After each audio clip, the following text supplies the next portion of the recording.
In the 1980s, the nicest car company in the world asked a question. What if Ferraris weren't a pile of steaming crap? That company was Honda, who nowadays is mostly known for pretty reliable, kind of underpowered hatchbacks, really fast motorcycles, and a robot or two.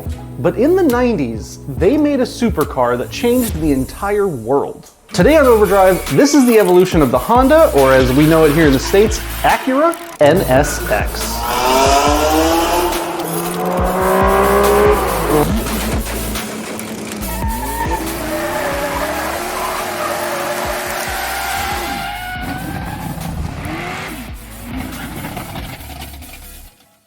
So I'm sure you're asking, Ferraris, giant piles of crap? Let me explain. Let's go all the way back to the 1980s when the squid was just a baby squid. You see, back then, supercar pretty much just meant Italian. Stylish, fast, beautiful, and utterly unreliable and undrivable. They were an expensive status symbol you bought if you were rich. The kind of rich that could buy a really expensive car that didn't really work as a car. Honda, on the other hand, was pretty much the exact opposite. They made cars like the Prelude and the Accord and the Civic, which were the pinnacle of practical, reliable, safe, and cheap transportation. In other words, Honda was boring. So it was really a shock to the public when in 1984, they released a concept car to the public called the HPX that was penned by none other than Pininfarina. It was super weird. It was inspired by fighter jets. This concept car was mid-engined, weird-shaped, and amazing. Now, of course, it was a concept car, so it wasn't exactly a good car. The fighter jet inspiration meant that the whole canopy lifted off with hydraulics and you had to basically run and jump to get into the car. But that concept car lit a fire over at Team Honda that could not be put out. The fire that eventually spawned the new sports car experimental, the NSX. It's the late 80s. Honda is testing out their newest sports car, the NSX. It is based off of the HPX, but it is redesigned to be more practical. Still inspired by F-16 fighter jets, though. It's made of aluminum. The first aluminum car chassis to ever be mass-produced, actually. It's got an engine behind the driver, and engineers did everything they could to keep the car as close to Formula One power-to-weight ratio as possible. Well, almost everything. When it was first shown to the public, it actually just had an Accord engine in it. Honda's then president, Tadashi Kume, then hit the engineers with a tall order. Put their new VTEC system into this new sports car. Now, with their dream car in its final stages, they gave the keys to the Formula One champion Ayrton Senna and expected him to just kind of tell them they did a good job. Instead, his review was that the NSX was a bit fragile. And look, when a Formula One champion tells you that your car ain't right, you fix it. And they did. Honda spent months redesigning the NSX to make it 50% stiffer. And just like that, Honda had suddenly created a supercar like no other at the time. It was fast, track tested. It had supercar looks that were comparable to the Ferraris and Lamborghinis of the time. And most importantly, and this is what set them apart, you could live with an NSX. In 1990, the NA1 Honda NSX was released upon the world. So, did Honda beat Ferrari? Sort of. The NSX they built was as fast as the Ferraris they set out to beat. Sure, it didn't have a howling V8 behind you. And look, at first glance, a V6 in the supercar is kind of a sin. But if you took an NA1 Honda NSX to your local racetrack or curvy road, those two cylinders that you're lacking would disappear in your rear view.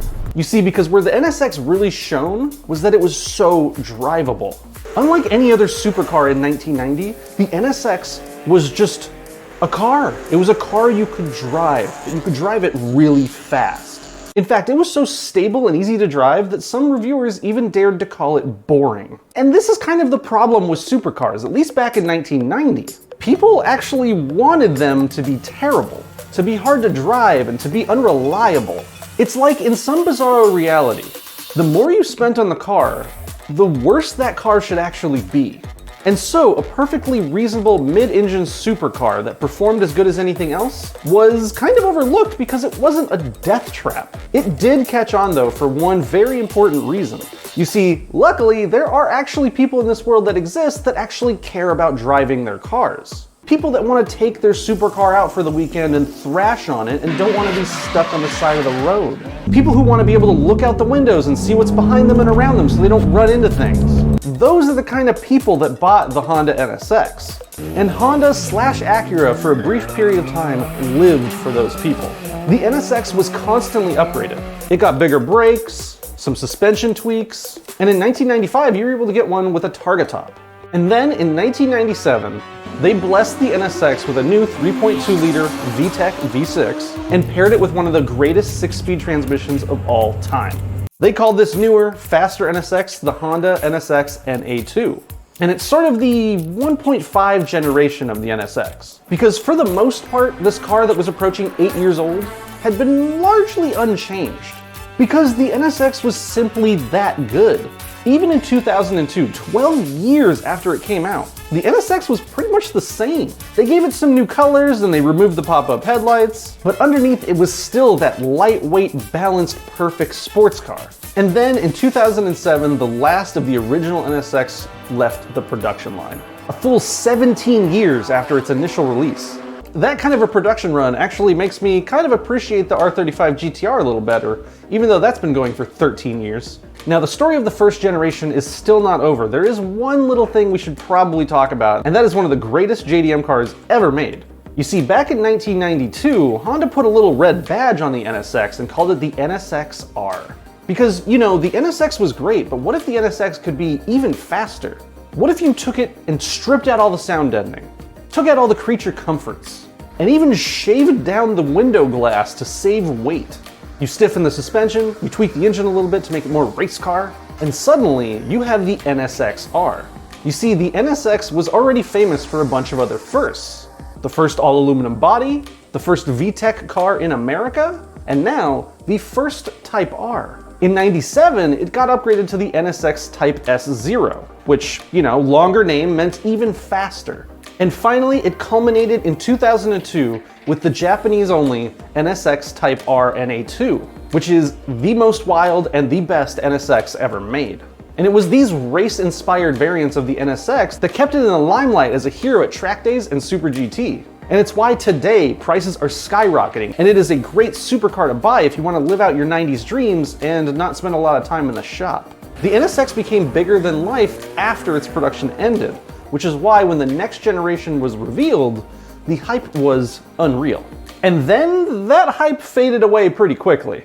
You see, you have to understand, when the NC generation of the NSX came out, there were rumors that it was going to be a V10 powered monster. This being Honda though, that idea got canceled pretty quickly. Then, in 2010, Honda teased the HSV, which would have been a really good NSX successor, but it never made it into production.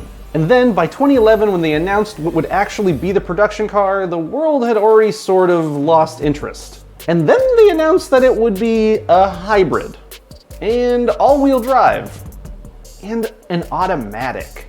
You see, the original NSX was designed for those that loved driving, and the new NSX seemed to be designed for, I don't know, sissy nerds. Sure, when it hit the market in 2016, it was fast. But that's the bare minimum for a car anymore. Even a RAV4 at this point is decently quick. But the NSX was no longer a revolution. The original was even a great value. Even though it was expensive, it was a lot less expensive than the comparable supercars of the time. But you see, the new NSX was still about the same price, which meant it was more expensive than a GTR or a Huracan. And sure, it made 600 horsepower, but it weighed a ton. 800 pounds more than the original. So you see, Honda seems to have completely lost the plot on what made the original NSX so special. It was balance. Look, despite what I'm saying, the NC NSX is actually a pretty brilliant car, but it just does not live up to the original, and sequels rarely do. Just ask the Supra. And then in 2021, Honda revealed the Honda NSX Type S. And it's a supercar in every right. And this will be the last NSX, at least for now. But hopefully, it is not the end of the NSX story. You see, because right now, we are experiencing the supercar revolution of the 80s again, but this time, it's electric. Right now, fast electric supercars are insanely expensive and kind of impractical to own. I mean, you can spend $1 million+ on a Rimac and still struggle to charge it and deal with it and own it. So this seems prime to be the time for an electric NSX to come along and change the world's perception again, like they did back in the 80s. Something that makes it practical, something that makes it easy to drive, something that has balance, and something that is affordable. That is what Honda is so good at. So keep your fingers crossed, or it's an NSX, so keep your fingers crossed that we get a new NSX and it saves the day once again. And that was my take on the evolution of the NSX. Did you like it? Did you not like it? Let me know down below. And while you're down there, consider subscribing to Ideal Cars. We're gonna keep bringing you videos like this every single Friday. And with that, I've been the Squid. See you guys next time. Later.